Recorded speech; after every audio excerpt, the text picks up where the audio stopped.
There is a pattern that most people, at some point in their lives, have either witnessed or lived inside. A relationship that is, by any external measure, working. The person is warm, present. There is no fundamental incompatibility, no irreconcilable difference, no structural reason for what is about to happen. And then, not slowly, not from external pressure, not because anything has gone wrong, the person inside the relationship begins to dismantle it. Fight manufactured from nothing, a distance created without cause, a decision to leave, made at precisely the moment when staying became possible for the first time. The relationship ends, and the person who ended it, if they are honest in the quiet that follows, cannot fully explain why. This is not a rare pattern. Research published in 2025, examining 436 participants across multiple cultural backgrounds, identified relationship sabotage as one of the most consistent and under-examined dynamics in adult romantic behavior. The researchers identified 3 specific defensive strategies that drive it. Defensiveness, the counterattack response to any perceived threat to the self within the relationship. Trust difficulty, the inability to allow intimacy to deepen past a certain threshold without generating behaviors that create distance. And the third, the one that explains both of the others, the lack of awareness that the pattern is happening at all. People who destroy the relationships they love most do not, in almost every documented case, know they are doing it. The destruction is not a decision, it is a defense, and defenses, by design, operate below the level of conscious awareness. Welcome to Dr. Cole's Dark Psychology. I'm Dr. Evan Cole, behavioral psychologist and behavioral analyst. Today, we examine one of the most painful and least understood patterns in human relationship behavior, not the damage done by someone else, not the narcissist, not the gaslighter, not the person who could not stop lying. The damage done by the person who wanted the relationship to work, who loved the person they were with, and whose nervous system, without their knowledge or consent, treated the safety of that love as the most dangerous thing it had ever encountered. The neuroscience of why people destroy things they love, and the specific mechanism that makes the destruction feel, from inside it, like the only available move. A precise distinction before the neuroscience. Relationship sabotage, as defined in the clinical research, is not self-destruction. It is not the conscious decision to end something. It is not neglect or carelessness or the gradual withdrawal of effort that happens when feelings fade. Relationship sabotage is the active, consistent, and unconscious employment of behaviors that impede the success of a relationship the person genuinely wants to succeed. The key word is unconscious. The person manufacturing the fight does not experience themselves as manufacturing a fight. They experience themselves as responding to something real, a slight that occurred, a threat that was present, an incompatibility that has just become visible. The experience from inside it is entirely rational.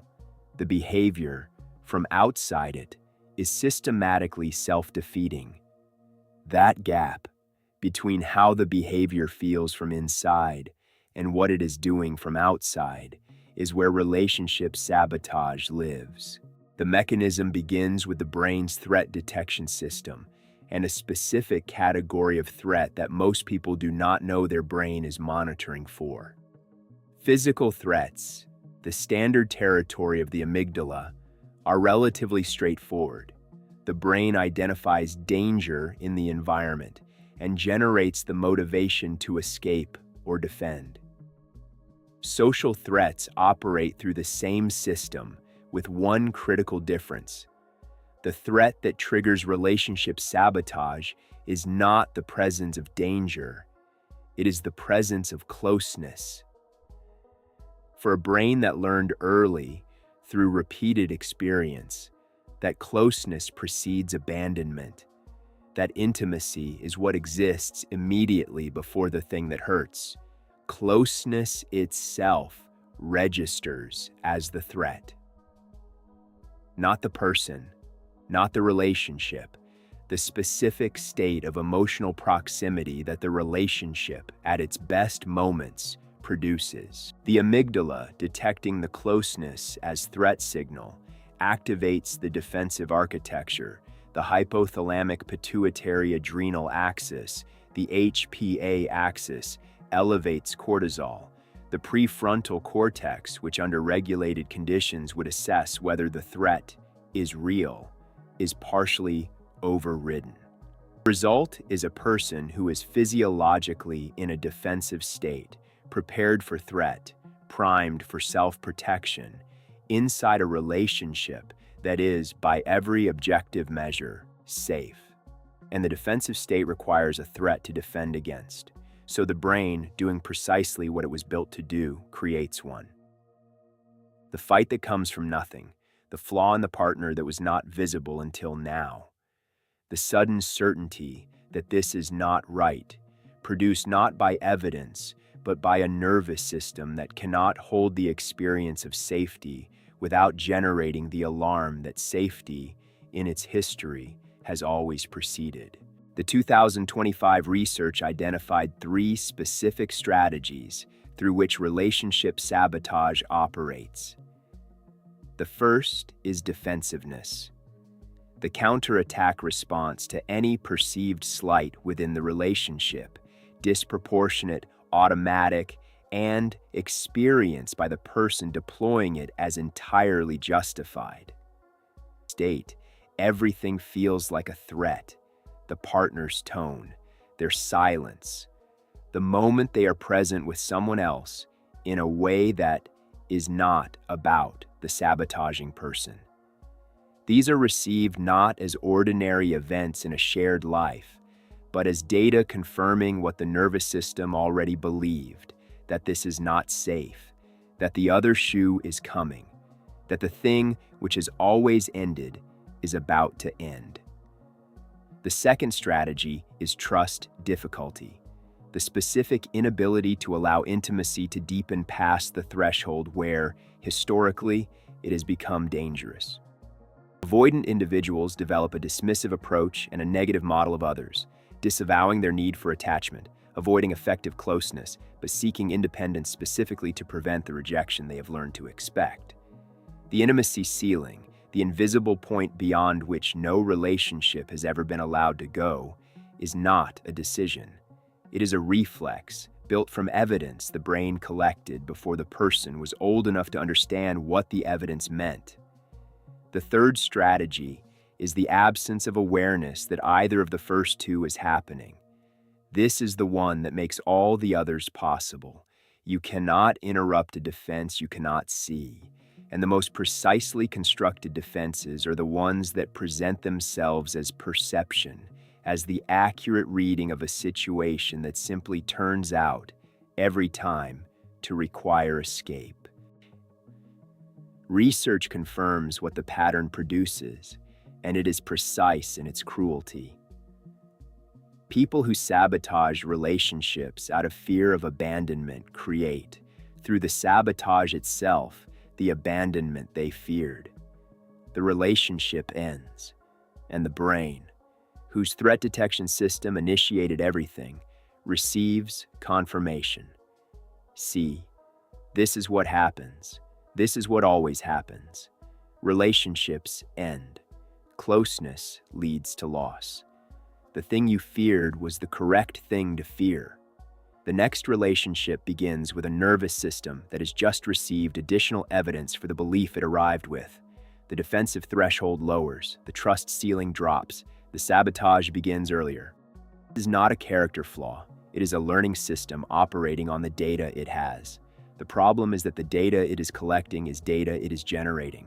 The self-fulfilling architecture of avoidant attachment, running without interruption, confirming itself across every relationship that could have been different. The research is specific about what activates the sabotage sequence in people who carry this architecture. Relationship milestones. The first time vulnerability is genuinely exchanged, meeting the partner's family, the moment the relationship becomes something that, if it ended, would be a real loss. These moments, which are, in a secure attachment framework, the markers of something working, are precisely the moments that activate the defensive system in someone with avoidant attachment, because these are the moments at which the potential loss becomes real. The relationship is, at a milestone, most worth protecting, and a nervous system that has learned that protection comes through distance will create the distance at the exact moment the relationship most needs proximity. The fight at the milestone, the withdrawal after the declaration, the sudden identification of fundamental incompatibility the week after meeting the family. These are not coincidences. They are the defensive architecture operating at peak efficiency, protecting the person from the loss of the thing they most want by eliminating the thing before the loss can arrive on its own terms. The research is clear and moderately optimistic, with one important qualification. The pattern cannot be changed by wanting to change it. A person cannot choose, in the moment of the defensive activation, to override the HPA axis, reduce the cortisol, and allow the prefrontal cortex to reassess whether the threat is real. The defense operates faster than the decision.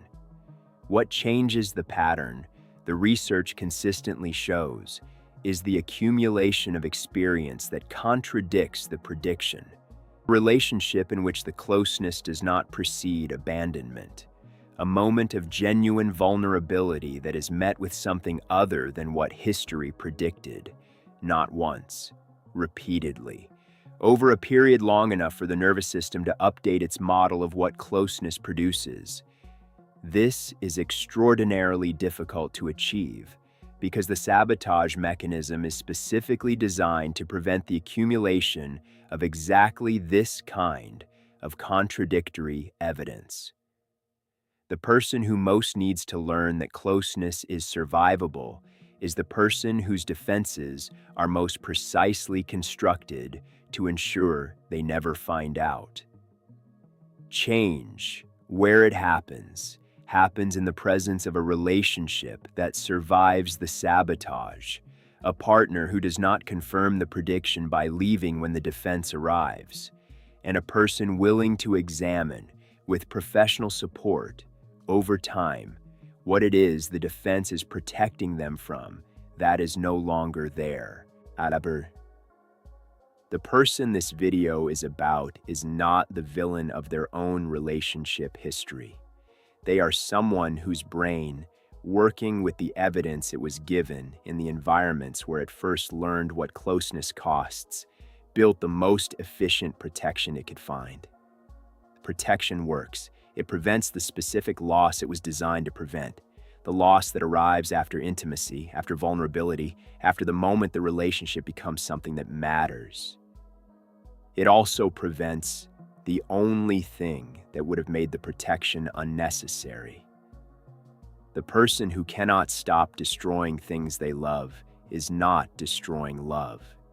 They are protecting themselves from the version of love that is the only version their history has shown them. A different version exists. Most people who have lived inside this pattern never fully believe that. The ones who eventually do are the ones willing to stay in the room long enough to find out if it's true. Scene 10. Subscribe. If this gave you a framework for something you have been doing without understanding why, that is the work this channel exists to do. Subscribe to Dr. Cole's Dark Psychology. Every week, the neuroscience underneath the behavior, the mechanism behind the pattern that makes no sense from outside it and feels inevitable from inside it. We'll see you in the next one.